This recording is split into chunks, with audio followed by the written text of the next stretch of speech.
The views and opinions expressed in this program are those of the individual hosts and do not necessarily reflect the views or position of Glickman Digital Media, Your Culture's Edge Podcast Network, our shareholders, and our sponsors. This is a Glickman Digital Media original production.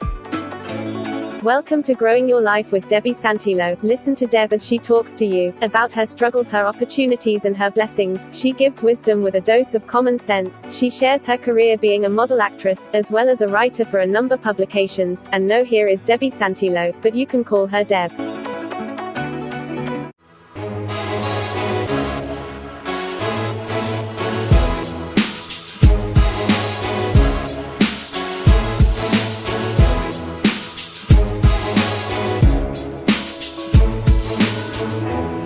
Growing Your Life with Debbie Santillo.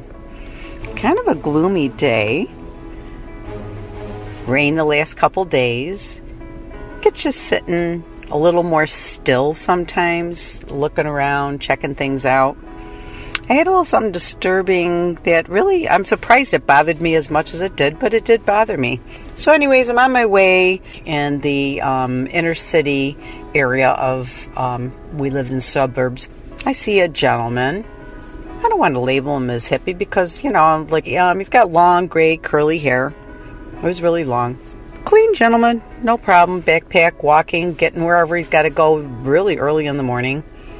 Well, in the city here, you might have your property where there's your porch and your house, and then there's grass, and then there's sidewalk, and then there's a medium that stands between the sidewalk and the curb. And those usually have grass in them too. Stuck in that grass was a candidate's political sign, which obviously they're looking for people to vote for them. But it was stuck with its little wire legs right into the grass there.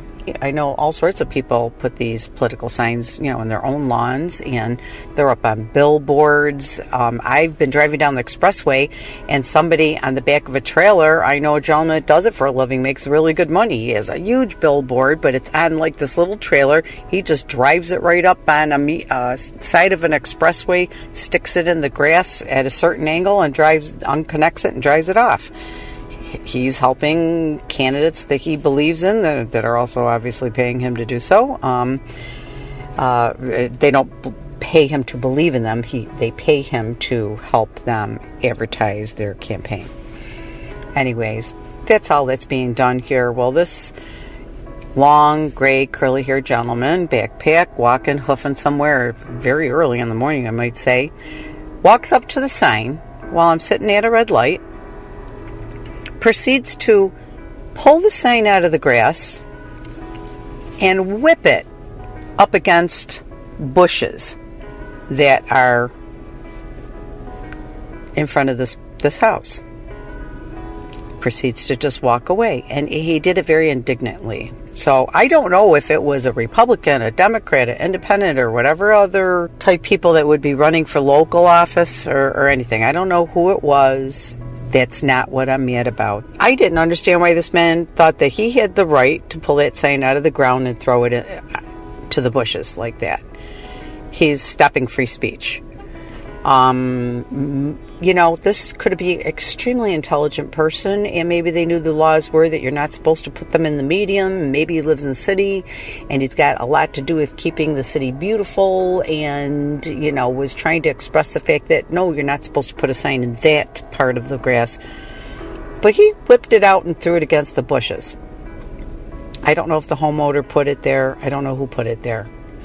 I went past it later. Somebody had picked up the sign and stuck it in the grass where the actual bushes were, more on what you would call probably personal property. So maybe it was the homeowner that had planted it in the median grass there.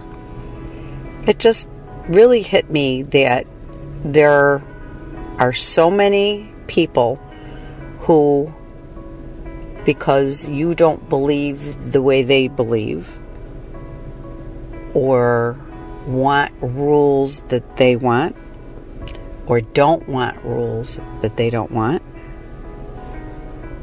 they think it's okay to stop free speech, and they think it's okay acting as if intolerant and that nobody's opinion counts but theirs, or their party's affiliates, or their beliefs.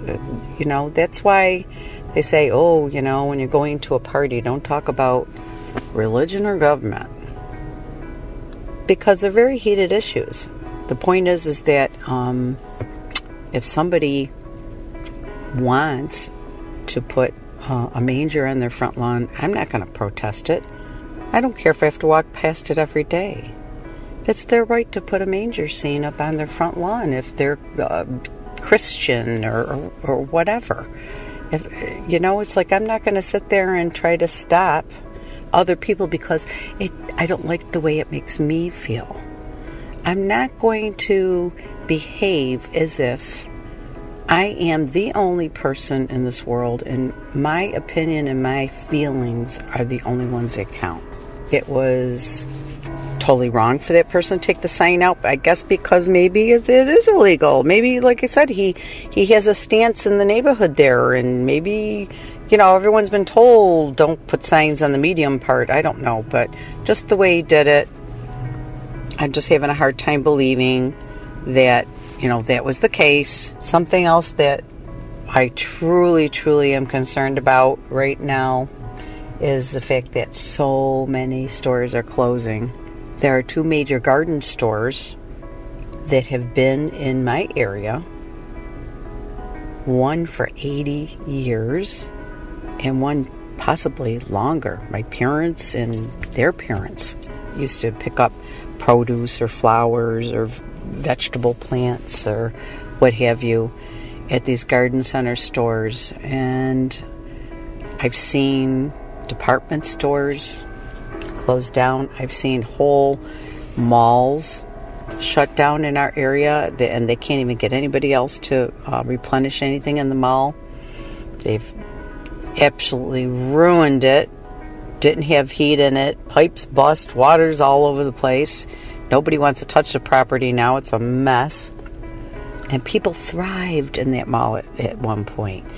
And might I add, it's closer to this inner city area part of upstate New York that I live in. And it's a shame because I think it really did serve a lot of people who possibly, had to get to a department store or specialty stores, maybe by bus or, don't have a lot of money or a lot of time to be running all over town. There's a major department store in our area that, my goodness, like if you wanted a pair of shoes, you had better be serious as to what you were looking for because the shoes were to die for.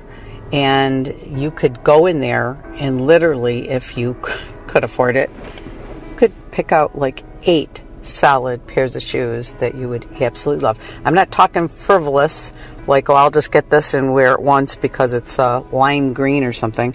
I'm talking, real solid. You could definitely see yourself wearing this pair and that sandal or this bootie or that tall boot, a lot as far as your wardrobe is concerned. That department store has been so broken down, and it's been reduced to shoes just, instead of being laid out beautiful on tables and really showcase nice, now there's just counters with boxes underneath. It reminds me of just kind of like a shoe warehouse kind of situation. And I guess that bothers me too. Why does all this bother me? Well, I guess I don't love change a real lot. I don't like being stagnant either. But when there is change, I absolutely am very creative. I'm very out of the box, and I absolutely love positive change. I love change that makes things beautiful, things that make things better, things that help people, things that make it so that people can live their lives in a more positive, healthy way.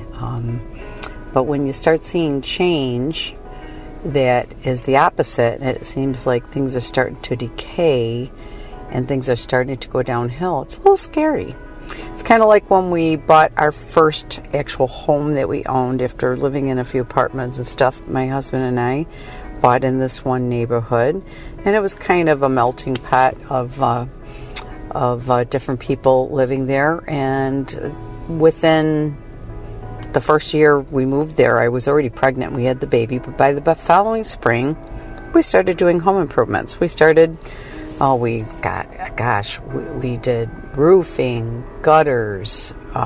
We had a back patio that my husband built. We had two additional decks built. We had the pool was already there, but we built decks and patio up to it and such. And we had our grass always looked pristine. My husband loved taking care of the grass, and part of my life has been adoring being a gardener. So I didn't do vegetables and fruits back then, but I certainly beautified the whole front of my house and the side and the backyard with flowers.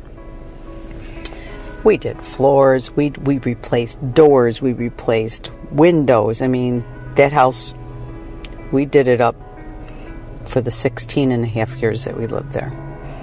Got all our pennies back out of it when we went to sell it, believe it or not.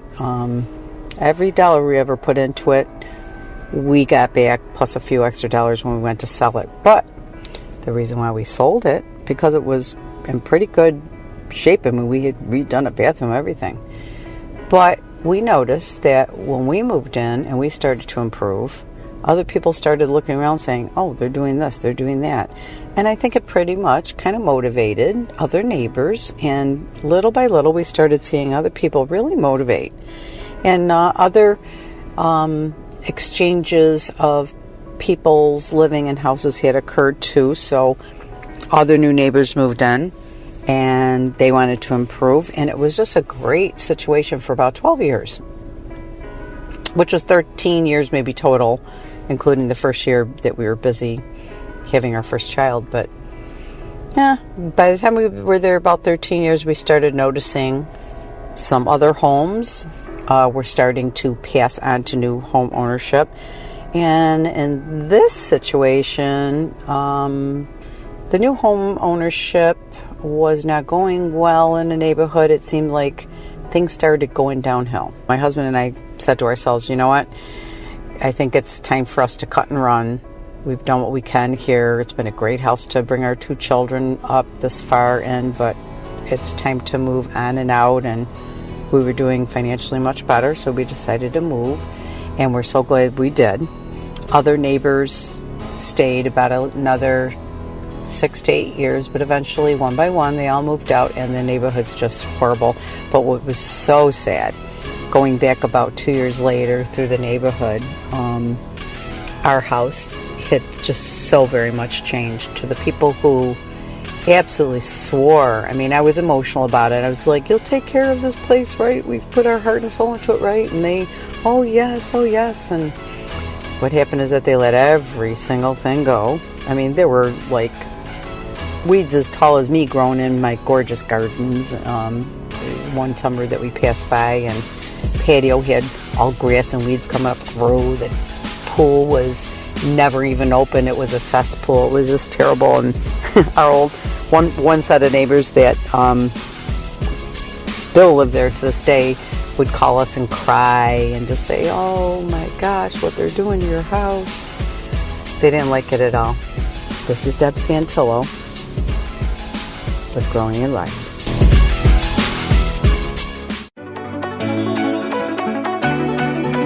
Growing Your Life was created by Debbie Santillo and developed, produced, edited, original music by CJ Glickman. This is Your Culture's Edge Podcast Network presentation and a Glickman Digital Media original production, all right reserved.